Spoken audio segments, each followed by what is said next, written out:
Good morning बच्चों। आज हम एक नया अध्याय समास पढ़ेंगे। समास का अर्थ होता है संक्षेपीकरण या संक्षिप्तीकरण, अर्थात दो शब्दों के बीच प्रयुक्त विभक्ति चिन्हों तथा योजक चिन्हों को हटाकर उनको संक्षिप्त रूप में लिखना। जैसे सेना का नायक, इसको हम संक्षिप्त करके लिखेंगे तो लिखेंगे सेना नायक। इस तरह दो या दो से अधिक शब्दों के मेल से जो नया शब्द बनता है उसको समस्त पद कहते हैं और इस मेल की प्रक्रिया को समास कहते हैं।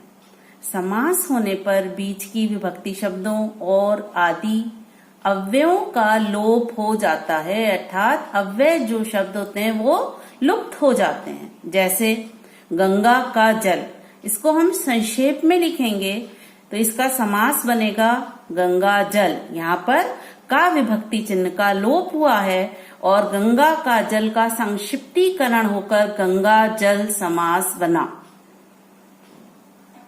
समस्त पद, समास में दो पद होते हैं, पूर्व पद और उत्तर पद।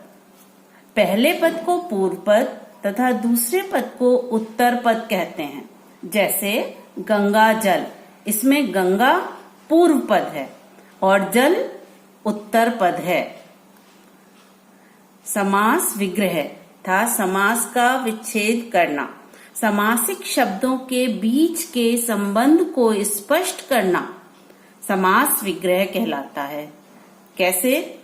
जैसे राजपुत्र, दो पद मिलकर एक संक्षिप्तीकरण समास बना है राजपुत्र। इसको जब हम विग्रह करेंगे अर्थात इसके बीच के हम संबंध को स्पष्ट करेंगे तो होगा राजा का पुत्र।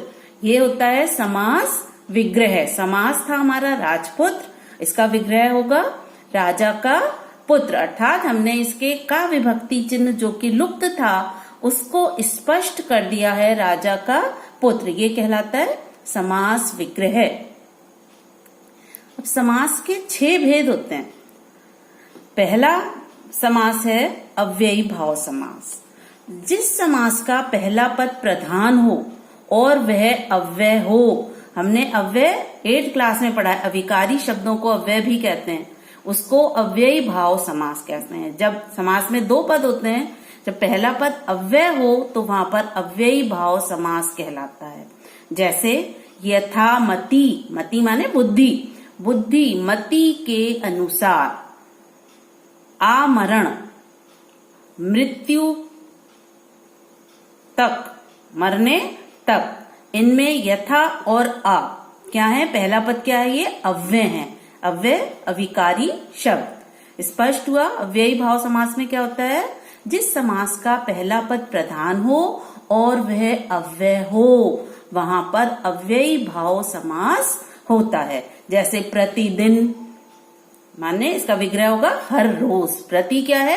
अव्यय है। तब दोनों पदों में पहला पद अव्यय है तो वहां पर अव्ययी भाव समास होगा। दूसरा समास है तत्पुरुष समास। जिस समास का उत्तर पद प्रधान हो, उत्तर पद इससे पहले हमने पढ़ा था क्या कहते हैं? दूसरे पद को उत्तर पद कहते हैं। तो वो दूसरा उत्तर पद प्रधान हो और पूर्व पद गौड़ हो, उसे तत्पुरुष समास कहते हैं।